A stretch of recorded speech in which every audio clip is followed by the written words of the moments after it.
Alhamdulillah, wassalatu wassalamu ala Rasulillah wa ala alihi wa ashabihi wa man tabi'ahum bi ihsanin ila yaumiddin, amma ba'd. Teman-teman rahimani wa rahimakumullah. Insyaallah taala kita kembali membaca kitab Mukhtarat yang ditulis oleh Al-Ustaz Aunur Rafiq bin Gufron hafidhahullahu taala. Kita masuk ke halaman berikutnya. Bismillah. Qala musannif hafidhahullahu taala. Muqaddimatun. Muqaddimah. Ya, asalnya hadihi muqaddimatun. Ya. Hadihi al-jumlatu wa syibuhul jumlati. Jumlah dan syibuhul jumlah.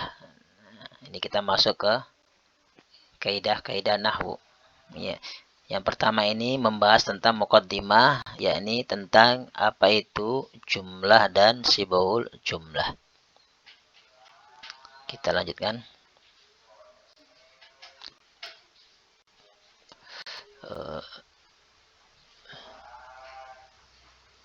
Kaidah nahwu ya itu berguna untuk yang pertama mengetahui tugas atau jabatan suatu kata. Misalkan sebagai fa'il atau sebagai mubtada atau sebagai naibul fa'il dan lain sebagainya. Yang kedua untuk mengetahui harokat akhir pada suatu kata. Apakah diakhiri dengan dhammah, fathah, kasrah, sukun, dan mengetahui i'rab setiap kata yang masuk dalam kalimat dan mengetahui i'rabnya. Ya, ini diantara fungsi ilmu nahwu. Yang pertama untuk mengetahui tugas atau jabatan suatu kata, kedua untuk mengetahui harokat akhir, dan ketiga untuk mengetahui i'rab suatu kata yang masuk dalam kalimat. Misal kata al-ilmu. Misalkan kata al-ilmu. Pertama untuk mengetahui kalau kita belajar nahwu sebagai apa dia di sini. Ya, maka dia adalah isim ma'rifah marfu di awal kalimat, maka dia sebagai mubtada. Kemudian untuk mengetahui harokat akhir, nah, pasti dia al-ilmu. Enggak mungkin al-ilma atau al-ilmi. Kenapa? Karena dia sebagai mubtada. Dan mubtada kalau mufrad itu pasti dhammah. Nah, ini fungsi nahwu untuk mengetahui harokat akhir. Dan untuk mengetahui i'rabnya, misalkan al-ilmu i'rabnya mubtadaun marfu'un bid-dhammati li'annahu ismun mufrad. Baik. Contoh misalkan tolibun. Nah, tolibun. Dia tugasnya apa? Dia jabatannya apa? Dia sebagai khobar. Nah, harokat akhir karena dia mufrad maka pasti dengan dhammah. Dan i'rabnya misalkan tolibun itu khobarun marfu'un bid-dhammati li'annahu ismun mufrad. Nah, nanti kita dalam bab nahwu ini mempelajari diantaranya ini, mengetahui jabatan suatu kata atau tugas suatu kata, kemudian harokat akhirnya dan cara mengi'rabnya. Kita lanjutkan. Sekarang masuk jumlah atau kalam. Al-jumlatu atau al-kalamu. Apa itu jumlah atau kalam? Ya, dia adalah susunan kata atau lafaz atau kalimat. Ya, bahasa nahwu, kata atau lafaz itu adalah kalimat. Sedangkan jumlah atau kalam itu kalau dalam bahasa Indonesia dia adalah seperti kalimat. Ya, ya susunan kata atau kalimat, ya, di mana kalimat ada tiga, ada isim, ada fi'il, ada huruf yang mempunyai arti yang sempurna atau mufidun. Apa maknanya? Ketika yang berbicara telah diam, maka isi pembicaraannya bisa dipahami oleh yang mendengar. Nah, itu namanya jumlah. Susunan kata yang memiliki makna yang sempurna, maka darinya harus ada dua rukun. Yang pertama harus lebih dari satu kata, minimal dua. Yang kedua harus bisa dipahami oleh yang mendengar, sehingga yang mendengar tidak usah berbicara lagi, bertanya lagi. Saya contoh di sini al-ilmu nurun. Nah, ini juga satu jumlah, lebih dari satu kata dan jelas. Ilmu adalah cahaya. Ya, Muhammadun tolibun. Nah, sama. Nahnu mujahiduna, kami adalah para mujahid. Nah, ini namanya jumlah. Susunan kata, ya lebih dari satu kata, ada nahnu satu, mujahiduna dua. dan membentuk makna yang sempurna. Kita lanjutkan. Sekarang masuk ke yang A, ya, tafsilnya, rinciannya. Jumlah atau kalam, al-jumlatu atau al-kalamu itu ada dua. Setelah kita menghafalkan definisi kalam, kita harus dihafalkan ini, karena nanti masuk bab berikutnya itu harus sudah hafal. Jumlah atau kalam adalah susunan kata yang memiliki arti yang sempurna. Nah, itu. Nah, sekarang jumlah itu terbagi dua. Yang pertama, jumlatun ismiyatun dan jumlatun fi'liyatun. Nah, ini juga harus dihafalkan istilah-istilahnya. Yang pertama, jumlah ismiyah, jumlatun ismiyatun. Apa itu? Ia adalah jumlah yang diawali dengan isim. Nah, seperti definisi secara bahasa, ya. Ismiyah berarti apa? Jumlah yang diawali dengan isim. Dan dia itu terbuat dari mubtada dan khobar. Misal, nahnu mujahiduna. Kami adalah para mujahid, pejuang. Nah, ini dikatakan jumlah. Iya, kenapa? Karena tersusun lebih dari satu kata, dari dua kata minimalnya, dan memiliki makna yang sempurna. Namanya jumlah. Kemudian dikatakan jumlah ismiyah, kenapa? Karena diawali oleh isim. Nahnu, nah itu isim. Isim domir. Nahnu itu mubtadaun fi mahali raf'in li'annahu ismun mabni. Atau nahnu domirun munfasilun mabniun ala dhammi fi mahali raf'in mubtada. Mujahiduna khabarun marfu'un bil wawi li'annahu ismun mufrad. Contoh kedua, ilmu nurun. Al-ilmu nurun. Al-ilmu nurun itu jumlah. Dan dia ismiyah. Kenapa? Diawali oleh isim. Nah, ini. Al-ilmu itu mubtada'un marfu'un bid-dhammati li'annahu ismun mufrad. Nurun khabarun marfu' bid-dhammati li'annahu ismun mufrad. Nah, minimal terbuat dari subjek predikat mubtada khabar. Muhammadun thalibun. Nah, ini Muhammad seorang santri atau pelajar. Nah, Muhammadun ism, maka dikatakan jumlah ismiyah. Muhammadun itu mubtadaun marfu' bid-dhammati li'annahu ismun mufrad.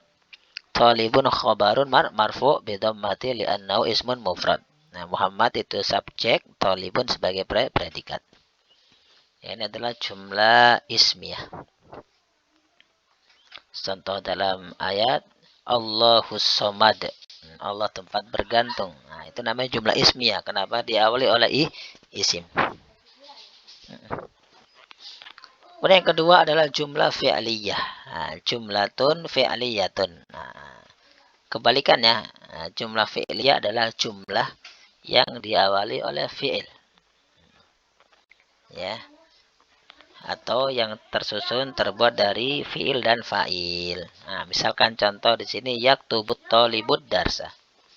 Santri itu sedang menulis pelajaran. Nah, atau siswa itu sedang menulis pelajaran. Maka yaktubu itu dikatakan jumlah fi'liyah. Kenapa? Karena diawali oleh fi'il. Yaktubu fi'lun mudhari'un marfu'un bidhammati li'annahu lam yattasil bihi syai'. At-talibu fa'ilun marfu'un bid-dhammati li'annahu ismun mufrad. Ad-darsa maf'ulun bih mansubun bil fathati li'annahu ismun mufrad. Ini jumlah fi'liyah karena diawali fi'il. Kalau ingin kita jadikan jumlah ismiyah, maka subjeknya didahulukan. Misalkan at-talibu yaktubud darsa. Pelajar itu sedang menulis pelajaran. Nah, sama. Talibu nanti jadi subjek dia. Jadi mubtadaun marfu' bid-dhammati. Taib. Contoh lagi, hadara rajulu, laki-laki itu telah hadir. Ini juga jumlah fi'liyah karena diawali oleh fi'il. Hadara i'rabnya kita telah belajar kemarin, yaitu fi'lun madin pasti apa? Mabniyun. Nama fi'il madhi dan amr pasti mabni. Hadara fi'lun madin mabniyun al-fathi li'annahu lam yattasil bihi syai'un. Ar-rajulu fa'ilun marfu'un bid-dhammati li'annahu ismun mufrad. Kalau kita jadikan jumlah ismiyah tinggal dibalik. Ar-rajulu hadara. Yang ketiga, uktubid darsa. Dia adalah jumlah fi'liyah karena didawali oleh fi'il. Uktub fi'lu amrin mabniun ala sukun li'annahu sahihul akhir walam yattasil bihi syai'. Wa fa'iluhu dhamirun mustatirun wujuban takdiruhu anta. Ad-darsa maf'ulun bih mansubun bil fathi li'annahu ismun mufrad. Taib, ini kita hafalkan ya. Istilah jumlah atau kalam kemudian terbagi dua. Ada jumlah ismiyah diawali oleh isim dan jumlah fi'liyah diawali oleh fi'il. Contoh jumlah fi'liyah misalkan kul wallahu ahad, itu jumlah fi'liyah. Atau kul a'udzu birabbin nas, itu adalah jumlah fi'liyah karena diawali oleh fi'il. Insyaallah nanti ke depannya itu akan banyak sekali contoh-contoh ya. Karena dalam bahasa manapun, baik bahasa Arab, bahasa Indonesia, bahasa Inggris, itu tidak akan lepas dari ini. Ya, jumlah, susunan kata. Dan juga nanti ada syibhul jumlah, kata keterangan. Sekarang yang B, kita lanjutkan. Syibhul jumlah, syibhul jumlati, mirip jumlah. Secara bahasa dikatakan mirip jumlah. Kenapa? Karena dia seperti jumlah, lebih dari satu kata. Tetapi dia tidak memiliki makna yang sempurna, ya. Makanya tidak dikatakan jumlah, tapi mirip. Ya. Atau secara definisi istilahnya ialah ungkapan yang tersusun dari dzaraf, yang dikata keterangan tempat dan waktu. Keterangan tempat namanya dzarfu makanin, kalau waktu dzarfu zaman, dan majrur atau mudhaf ilaihnya. Ya, di mana ada dzaraf pasti setelahnya adalah mudhaf ilaih dan dia i'rabnya sebagai majrur. Atau tersusun dari huruf jar dan majrur. Nah, ini. Ya, sebagaimana jumlah ada dua, ada jumlah ismiyah dan jumlah fi'liyah, maka syibhul jumlah juga ada dua. Yang pertama dari dzaraf dan mudhaf ilaihnya atau majrurnya, yang kedua huruf jar dan isim majrurnya. Misalkan fauqas syajarati, di atas sebuah pohon. Nah, fauqa ini adalah kata keterangan tempat. Ya, maka ini adalah mudhaf ilaihnya. Fauqa itu dzarfu makanin mansubun bil fathi wa huwa mudhaf. Asy-syajarati mudhafun ilaih majrurun bil kasrati li'annahu ismun mufrad. Contoh dzaraf zaman misalkan qabla zuhri, sebelum waktu zuhur. Nah, qabla itu dzarfu zamanin mansubun bil fathi. Ya, wa huwa mudhaf dan dia sebagai mudhaf. Ad-dhuhri mudhafun ilaih majrurun bil kasri. Namanya mudhaf ilaih itu pasti majrur. Li'annahu ismun mufrad. Nanti kita belajar tanda-tanda ya, kalau mufrad itu jarnya dengan apa, mansub dengan apa, rafa dengan apa. Atau yang kedua adalah dari jar dan majrur, misalkan fil manzili, di dalam rumah. Nah, fi harfu jarrin mabniun ala sukun la mahala lahu minal i'rab. Al manzili ismun majrurun bil kasrati li'annahu mufrad. Atau alal maktaba, ya, alal maktabi itu ala harfu jarrin mabni ala sukun. Al maktabi ismun majrurun bil kasri li'annahu ismun mufrad. Nah, ini dari jarun wa majrurun. Kalau dari dzarfun wa majrurun atau wa mudhafun ilaih. Ini adalah contoh syibhul jumlah. Nah, insyaallah ke depan juga makan banyak kita contoh-contohnya ketika membahas bab-bab yang lainnya. Baik, ini selesai kita membahas tentang apa itu jumlah dan syibhul jumlah. Ya, kalau jumlah susunan kata yang membentuk makna yang sempurna dan dia terbagi dua, ada jumlah ismiyah dan fi'liyah. Adapun syibhul jumlah adalah ungkapan yang tersusun dari dzaraf dan mudhaf ilaihnya atau jar dan majrur. Kita lanjutkan. Sekarang al-babul awwalu, bab yang pertama, al-i'rabu, i'rab. I'rab ialah perubahan harokat pada akhir kata karena pengaruh atau kemasukan amil. Ya, jadi kata itu bisa berubah-ubah harokat akhirnya dan juga jabatannya. Kenapa? Karena pengaruh atau kemasukan amil. Apa itu amil? Penyebab perubahan pada suatu kata, itu amil. Dan amil bisa terbagi tiga. Ada bentuknya isim, ada fi'il, ada huruf. Ya, contoh isim adalah ketika dia sebagai mubtada seperti tadi al-ilmu nurun. Ya, al-ilmu tadi al-ilmu nurun. Nah, ini nurun ini kenapa dia sebagai khobar dan marfu harokat akhirnya dengan domah nurun? Karena dia dirofakan oleh mubtada, jadi al-ilmu. Amilnya adalah al-ilmu mubtada. Ini contoh amil yang isim. Taib. Ya. Contoh seperti fauqos sajaroti. Nah, kenapa sajaroti ini majrur? Ya. Karena asal kata itu dia sukun. Ya, ketika kemasukan amil fauqo, maka dia akan majrur dengan kasroh. Karena sebagai mudhof ilaih. Mana amilah? Amil adalah ini mudhof. Ya, fauqo. Dan ini adalah isim. Karena dhorof adalah isim. Dan mudhof ini menjerkan atau memajrurkan isim setelahnya. Memajrurkan mudhof ilaihnya. Ini contoh amil yang bentuknya isim. Atau amil bentuknya fiil. Ya, fiil. Contohnya mana? Ini. Misalkan hadara rajulu. Nah, rajulu kenapa dia marfu dengan dhammah? Ya, karena dia sebagai fa'il. Nah, amilnya mana ini? Hadara. Amilnya adalah fiil. Fiil merofakkan fa'ilnya. Ketika dia mufrad maka rofaknya dengan dhammah. Juga ini yaktubut tolibu. Nah, tolibu kenapa dia marfu dia? Karena ada yaktubu fiil. Fiil ini merofakkan fa'ilnya. Atau darsa, kenapa dia ini mansub dengan fathah? Karena ada fiil. Fiil muta'addi. Fiil ini ya muta'addi. Kalau dia muta'addi seperti darsa ini juga, maka dia merofakkan fa'ilnya dan menasabkan maf'ulun bihnya. Ya, ini contoh amilnya adalah fiil. Dia beramal kepada fa'il dan maf'ulun bih. Kalau di isim beramal kepada khobarnya atau kepada mudhof ilaihnya. Atau kadang amil berupa huruf seperti ini fil manzili. Nah, al manzili kenapa dia kasroh? Karena ada huruf fi. Nah, dia makmulnya fi ini beramal kepada manzili.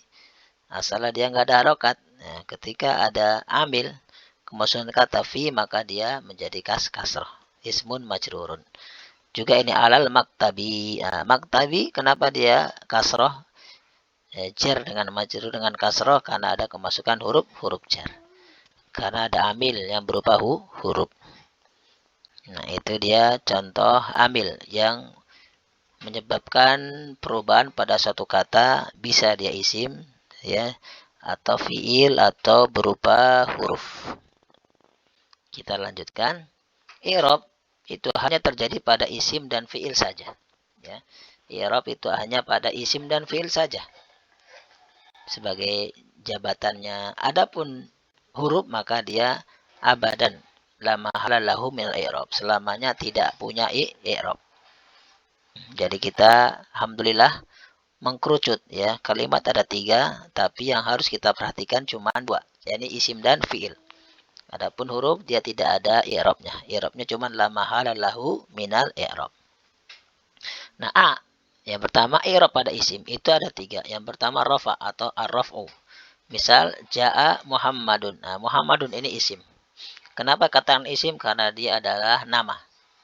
Kan isim definisi adalah kata yang menunjukkan pada sifat atau kata benda, keterangan tempat, waktu, dan semua yang menunjukkan nama. Nama apapun, nama manusia, nama kota, semua kalau menunjukkan nama maka dia adalah isim. Ya, Muhammadun ini rofa. Amila mana? Amila ja'a yang menjadikan dia marfu. Muhammadun itu irobnya fa'ilun marfu. Rofa dia. Biddammati li'annahu ismun mufrad. Yang kedua, irob pada isim adalah nasob, an-nasbu. Misalkan, ro'a itu Muhammadan. Nah, ini Muhammadan ini mansub ya. Mansubun bil fathati li'annahu maf'ulun bih. Mana amilnya? Fi'il, ro'a. Fi'il muta'addi yang dia butuh kepada maf'ulun bih. Kalau ja'a namanya lazim, ya, tidak butuh pada objek. Nah, sudah sempurna. Tapi kalau muta'addi dia harus butuh objek untuk menyempurnakan makna jumlah. Ro'a itu saya melihat apa, jadi butuh objek. Dan jer, ya, yang ketiga i'rab pada isim adalah jer atau majrur. Misal marartu bi Muhammadin. Nah, saya berpapasan dengan Muhammad. Muhammad ini ma'mul. Asalnya Muhammad, dan ketika kemasukan huruf jar bi, maka dia menjadi kasroh. Jadi ismun majrur. Jadi amilnya adalah bi. Ini Muhammadin ismun majrurun bil kasrati li'annahu ismun mufrad. Nah, ini adalah contoh i'rab pada isim marfu dengan domah, mansub dengan fathah, majrur dengan kasroh. Ya, dikatakan rofa, mansub, dan majrur. Dan i'rab pada fi'il juga 3, yaitu marfu sama rofa. Misalkan yajlisu Muhammadun. Nah, yajlisu ini. Fi'lun mudhari'un marfu bi dhammi. Nasab, an-nasbu misal lan yajlisa Muhammadun. Nah, ini ada lan, maka jadi mansub dia. Lan harfu nafyin wa nasbin mabniun ala sukun la mahala lahu min al-i'rab. Yajlisa fi'lun mudhari'un mansubun bil fathi li'annahu lam yattasil bihi syai'. Dan jazm, misal lam yajlis Muhammadun. Nah, lam harfu nafyin wa jazmin mabniun ala sukun la mahala lahu min al-i'rab. Yajlis fi'lun mudhari'un majzumun bisukun li'annahu lam yattasil bihi syai'. Ini dia i'rab pada fi'il. Di isim tidak mengenal jazm atau sukun, mengenal hanya kasroh. Adapun rafa dan nasab sama. Adapun fi'il dia tidak mengenal kasroh atau jar, adanya adalah sukun. Ini perbedaannya. Adapun rafa dan nasab itu sama dengan isim. Nanti insya Allah kedepannya akan lebih jelas lagi contoh-contohnya. Yang penting kita ingat, i'rab itu hanya pada isim dan fi'il. Kalau isim terbagi 3, marfu, mansub, dan majrur. Kalau fi'il terbagi 3 juga, marfu, mansub, dan majzum. Kita lanjutkan al-babus tsani, bab yang kedua, al-i'rabu fil ismi. I'rab pada isim. Ini harokatnya salah ya, harusnya dengan kasrah karena dia kemasukan huruf jar. Baik. I'rab dalam isim. Kita lanjutkan. Al-faslul awwalu, fasal yang pertama, alamatu i'rabil ismi. Tanda-tanda i'rabnya isim. Nah, sebagaimana telah dijelaskan bahwa i'rab pada isim terbagi 3, yaitu ar-raf'u atau marfu', an-nasbu atau mansub, dan al-jaru atau majrurun. Ada 3. Isim tidak menerima sukun. Ya. Walaupun bacanya di waqaf, tapi hukum asal pasti ada harokat akhirnya. Kita lanjutkan. Adapun tanda-tandanya yaitu sebagai berikut. Tanda-tanda i'rab pada isim, ya. Tanda-tanda i'rab pada isim yang pertama, al-kalimatu ismul mufradi. Isim mufrad ialah isim yang menunjukkan jumlah 1. Alamatu rafil ismi dhammatun. Tanda rafa'nya kalau rafa' dia dengan dhammah. Alamatu nasbil ismi fathatun. Kalau nasab dengan fathah. Alamatu jaril ismi kasratun. Kalau jar dengan kasrah. Misalkan kata Muhammad. Ya, kita seperti contoh di atas, ya. Lanjut. Misalkan kata Muhammad. Ini 1 orang. Misalkan ja'a Muhammadun. Nah, Muhammad itu marfu dengan apa? Bidommati li'annahu ismun mufrad. Ra'aitu Muhammadan. Nah, Muhammadan itu mansubun bil fathi li'annahu ismun mufrad. Marartu bi Muhammadin. Muhammadin itu apa? Majrurun bil kasrati li'annahu ismun mufrad. Nah, itu tanda contoh isim mufrad. Rafa dengan dhammah, nasab dengan fathah, jar dengan kasrah. Misalkan contoh kitab, ya. Ya, tapi al-kitabu mufidun. Nah, al-kitabu di situ apa? Marfuun bi dhammati li'annahu ismun mufrad. Contoh masuk ra'aitul kitaba. Nah, al-kitaba di situ apa? Masuk dia, maka tandanya dengan fathah, kitaba. Atau apa? Dengan kasrah. Nah, taib fil kitabi, misalnya gitu ya. Katabtu Fil kitabi. Fil kitabi alkitab di situ menjadi kasroh. Kenapa? Karena dia majrur. Tanda jernya ya majrur dengan kasroh. Kenapa? Karena dia isim mufrad. Ja'a Muhammadun, ra'aitu Muhammadan, maratu bi Muhammadin. Ya, itu isim mufrad. Yang kedua tanda pada isim maksur, al-ismul maksuri. Apa ismul maksur? Isim yang diakhiri dengan alif. Dan harokat sebelumnya adalah fathah. Contoh al-fatah. Al-fatah ketika rofa, maka tandanya dengan dhammah muqaddarah. Nasab juga dengan fathah muqaddarah. Fathatun muqaddaratun. Ketika jar dengan kasratun muqaddaratun. Dengan kasrah muqaddarah. Semua baik rofa, nasab atau jar dengan muqaddarah. Kenapa? Karena dia diakhiri alif. Dan alif tidak bisa menerima harokat. Hanya diperkirakan. Seandainya dia bisa menerima harokat, maka tandanya dengan dhammah, nasab dengan fathah atau jar dengan kasrah. Misalkan al-fata, contoh ja'al fata. Nah, itu fata, al-fata itu marfu bidhammatin muqaddaratin li'annahu ismun maksur. Ja'al fata, al-fata fa'ilun marfu'un bidhammatil muqaddarati li'annahu ismun maksur.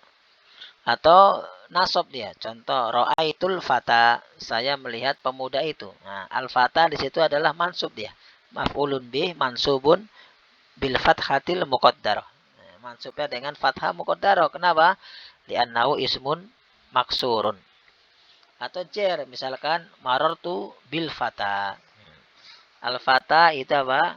Ismun majrurun bil kasratil muqaddarati li'annahu ismun maksurun. Nah, itu contoh ya isi maksur. Tandanya dengan muqaddar di semuanya, baik ketika rafa, nasab atau jar.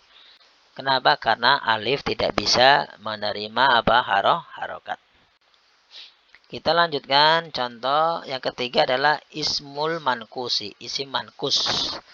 Apa itu isim mankus? Isim mankus adalah isim yang diakhiri dengan ya dan harokat sebelumnya adalah kasroh. Seperti al-qadi, al-hadi. Kalau maksud seperti al-fata, al-huda, al-mustashfa, al-musalla. Kalau nakira musollan, fatan, hudan. Baik. Nah dia isim mankus ini tanda rofa dan jirnya sama. Jadi dengan domah muqaddarah, kalau jir dengan kasroh muqaddarah. Tapi ketika nasab dia dengan fathah dhahirah. Ya bukan muqaddarah, berbeda dengan isim maksur. Kenapa? Karena ya itu dia bisa menerima harokat. Adapun ketika doma dan kasroh berat harokatnya, maka dijadikan muqaddar. Sedangkan kalau fathah itu ringan, makanya ditampakkan. Ini bahasa orang Arab itu ringan, ya. Contoh misalkan jaa al-qadi. Nah, al-qadi di situ fa'ilun marfu. Dengan apa? Bidhammatin muqaddaratin. Kenapa? Li'annahu ismun mankusun. Atau mansub ra'aitu al-qadiyah. Saya melihat qadi itu. Al-qadiyah itu maf'ulun bih mansubun bil fathatid dhahirah atau bil fathati. Kenapa? Li'annahu ismun mankusun. Nah, dia tidak muqaddar tapi dengan fathah saja yang nampak. Contoh yang jar marartu bil qadi. Al qadi di situ ismun majrurun bil kasratil muqaddarati. Kenapa? Li'annahu ismun mankus. Nah, ini penting ya. Nanti di apa namanya? Di pertemuan berikutnya itu harus hafal. Kalau mufrad tanda rafa pasti dengan dhammah. Tanda nasab dengan fathah. Tanda jar pasti dengan kasrah. Ya. Kalau isim maksur, rafa dengan dhammah muqaddarah. Nasab dengan fathah muqaddarah. Jar dengan kasrah muqaddarah. Mankus, mankus itu kalau rafa dengan dhammah muqaddarah, kalau nasab dengan fathah muqaddarah, kalau kasrah pasti dengan kalau jar pasti dengan kasrah muqaddarah. Ini harus dihafal ya. Insyaallah demikian sementara. Ya, semoga bermanfaat. Mohon maaf kalau ada kekurangan. Kita lanjutkan kembali insyaallah. Subhanaka Allahumma wa bihamdika asyhadu an la ilaha illa anta astaghfiruka wa atubu ilaik.